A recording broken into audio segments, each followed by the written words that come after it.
Hello guys, स्वागत है आपका हमारी न्यू वीडियो में। आज हम बात करेंगे टीवी की। जैसा कि पिछली कुछ वीडियो में लगातार कमेंट आ रहे थे कि सर आप टीवी पे वीडियो बनाइए, तो मैं आज आपको इस टीवी पे वीडियो लेके आया हूँ। टीवी एक प्रकार की सीवियर डिसीज है। सीवियर मैं इसको इसलिए कह रहा हूँ क्योंकि टीवी इससे पहले कई लोगों की जान ले चुकी है, क्योंकि कुछ समय पहले हमारे यहाँ टीवी का इलाज उपलब्ध नहीं था। तो जैसा कि टीवी दो स्टेज की होती है। फर्स्ट स्टेज में जो कि टीवी 5 से 6 महीने या 4 से 5 महीने में ठीक हो जाती है, तो इस स्टेज में कौन सी दवा देते हैं। और अगर टीवी सेकेंड स्टेज अर्थात 9 मंथ से ऊपर की हो जाती है, तो उसमें कौन सी मेडिसिन देते हैं। तो मैं आपको पूरी इस वीडियो में कौन सी मेडिसिन कब देते हैं बताऊंगा, और उसके यूजेस और उसकी टाइमिंग सब कुछ बताऊंगा। तो आप इस वीडियो में लास्ट तक ज़रूर बने रहिएगा। सर्वप्रथम हम बात करते हैं कि टीवी होती क्या है। टीवी एक प्रकार की सीवियर डिसीज है, अर्थात यह बहुत ही खतरनाक और इससे पहले कई लोगों की जान ले चुकी है। यह हमारे बॉडी के प्रमुख रूप से लंग्स अर्थात हमारे फेफड़ों को इन्फेक्ट करती है, और उसके अतिरिक्त यह हमारे बॉडी के अदर ऑर्गन्स जैसा कि लंग्स, लैरिंग्स, इंटेस्टाइन, आंत, किडनियाँ, ब्लेडर, हमारे मस्तिष्क, आँख और बोन्स और अदर बॉडी पार्ट को भी ये इन्फेक्ट करती है। तो अब हम बात कर लेते हैं कि टीवी अर्थात फैलता किस बैक्टीरिया के कारण है। तो टीवी जिस बैक्टीरिया के कारण फैलता है उसका नाम है माइकोबैक्टीरियम ट्यूबरकुलोसिस। जी हाँ दोस्तों, टीवी माइकोबैक्टीरियम ट्यूबरकुलोसिस के कारण फैलती है।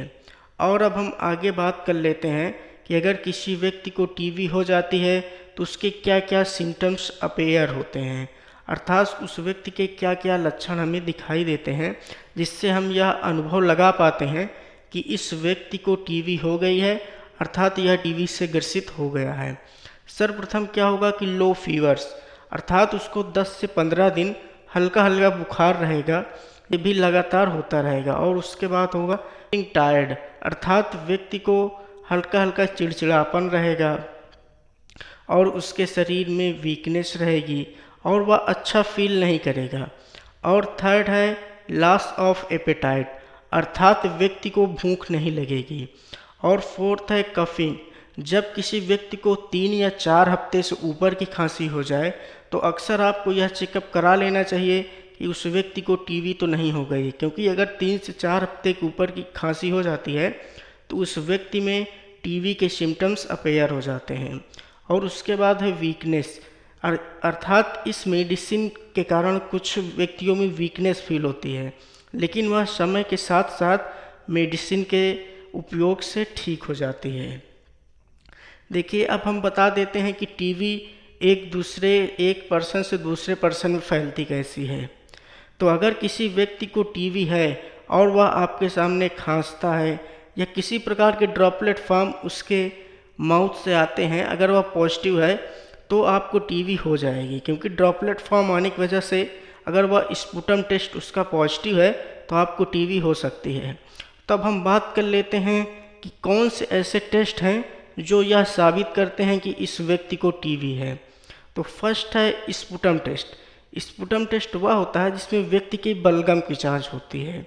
इसमें व्यक्ति का बलगम सुबह का ही लिया जाता है, क्योंकि सुबह का बलगम को काफ़ी अच्छा उचित माना जाता है।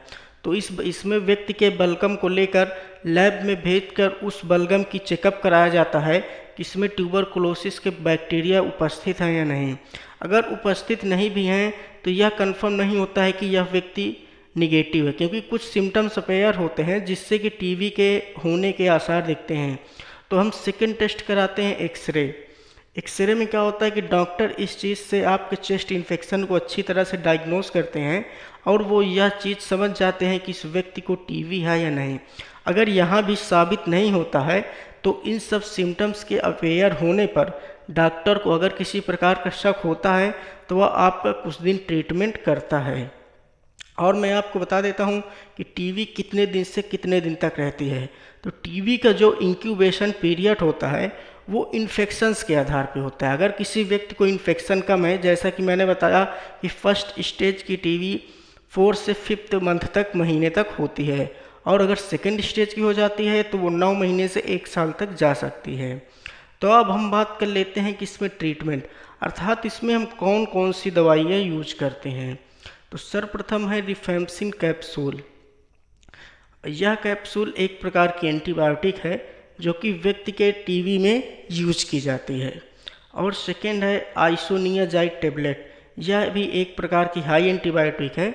यह सोलोनेक्स कंपनी की है जो कि एक ब्रांडेड कंपनी है, ज़्यादातर लोग जानते रहते हैं। तो इसको आप खाली पेट ले सकते हैं, लेकिन आप इस दवा को लेने से पहले एक बार डॉक्टर से ज़रूर संपर्क करें। और थर्ड है पायरियारिनामाइड मेडिसिन। इसको आपको खाना खाने के बाद खाना है।